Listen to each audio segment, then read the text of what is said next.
मेरा पाँव है बहुत अच्छा दोस्त है। पानी पी लेता हूँ, बट्टा उठा लेता हूँ, खाना खा लेता हूँ, कार वाली गेम खेलता हूँ। मुझे बहुत शौक है मोबाइल में। जब कोई बच्चा मुझे मारे तो मैं उसे मारता हूँ। अम्मी कहती है तू बहुत शरारत करता है। मेरा नाम अजीज़ा है। मैं 2 क्लास में हूँ, 8 साल का हूँ।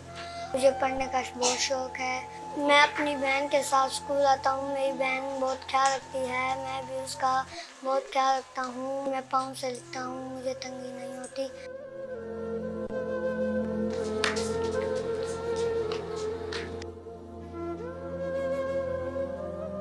मैं मस्जिद में जाता हूँ, नमाज़ पढ़ता हूँ और कुरान पारा पढ़ता हूँ। 4 भाई हैं और 2 बहनें हैं। मेरे अच्छे दोस्त का नाम है साकिब और एक है हसीब रज़ा और एक है अनीस। मैं इस पाँव से लिखता हूँ और मैं जो टीचर काम देती है वो लिख लेता हूँ। मुझे कोई तंगी नहीं होती, आसानी होती है। मेरा पसंदीदा मज़बूत उर्दू है। मैं बड़ा होकर टीचर बनूंगा।